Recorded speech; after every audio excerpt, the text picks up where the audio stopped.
ஜெய் வராகி, ஜெய் ஜெய் வராகி. என் செல்ல குழந்தையே, உனக்கான நல்லது செய்வதற்காக நானாகவே உன்னை தேடி வருவது இது 3வது முறை. இந்த முறையும் நீ என்னை உதாசீனப்படுத்தினால் மீண்டும் ஒரு முறை உன்னை தேடி வர வேண்டுமா என நானே உன்னை ஒதுக்க ஆரம்பித்து விடுவேன். நான் இப்படி சொல்கிறேனே என யோசிக்காதே. நானும் எத்தனை முறை உனக்கான நல்லது சொல்வதற்காக உன்னை தேடி தேடி வருகிறேன். ஆனால் நீ என்னை கண்டும் காணாமல் தள்ளிவிட்டு தாண்டி போய்க்கொண்டே இருந்தால் ஒரு அம்மாவாக எனக்கும் கோபம் வராதா என்ன? உன்னை எப்படியாவது முன்னேற்றி விட வேண்டும் என உனக்காக வழிகாட்டுவதற்காக ஓடி ஓடி நான் வரும்போது என்னை தள்ளிவிட்டு உதாசீனம் செய்தாயே. ஆனால் நான் எப்படி உனக்கான நல்லதை கொடுக்கவும் சொல்லவும் முடியும்? நீ எப்போதும் மற்றவர்களை விட்டு முன்னேறி போவதற்கான வழியாக இருக்க வேண்டுமென நான் ஆசைப்படுகிறேன்.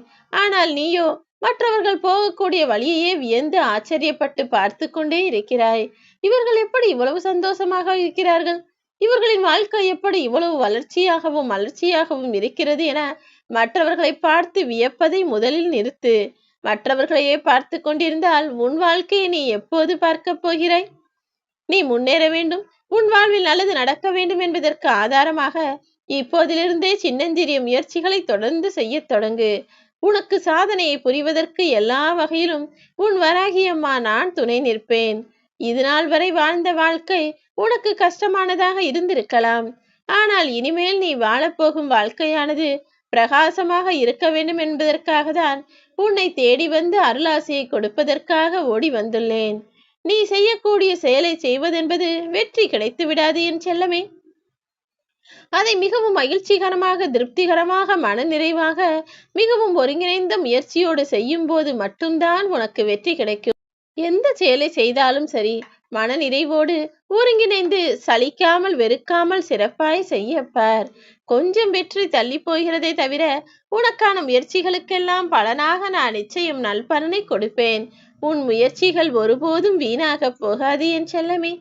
தோல்வி என்பது வெற்றியின் செயல்பாட்டின் ஒரு பகுதிதானே தவிர அதுவே உன்னிடம் நிரந்தரமாக நிலைத்திருக்க போவதில்லை. தோல்வி வேண்டாம் என நீ தவிர்த்தால் வெற்றியையும் தவிர்க்கிறாய் என்பதுதான் பொருள். ஏன் தெரியுமா?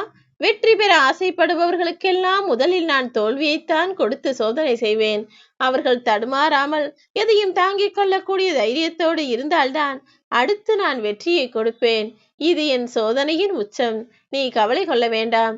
உனது எதிர்காலம் எப்படி இருக்கப் போகிறது என்பதை நீ பார்த்து புன்முறுவலோடு சந்தோஷமாய் அனுபவித்து வாழத்தானே போகிறாய்.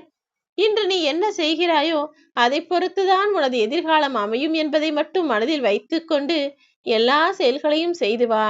எந்த கஷ்டத்தையும் எந்த அவமானத்தையும் வலியாகவோ வேதனையாகவோ எடுத்துக்கொள்ளாமல் இது உனக்கான வழி, உனக்கான பாதை என்பதை புரிந்து நடந்து கொள். வாழ்க்கையில் நீ ஜெயிக்க வேண்டும் என ஆசைப்படுகிறாய் அல்லவா?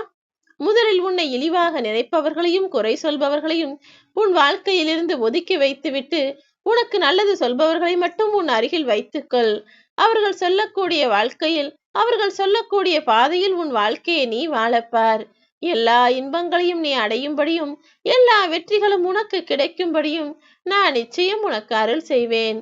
எல்லா விஷயங்களிலும் நீ சிறப்பாய் வெற்றி பெற்று உன் வாழ்க்கையை சந்தோஷமாய் வாழ்வதற்கு நான் உனக்கு துணை நிற்பேன். ஜெய் வராகி.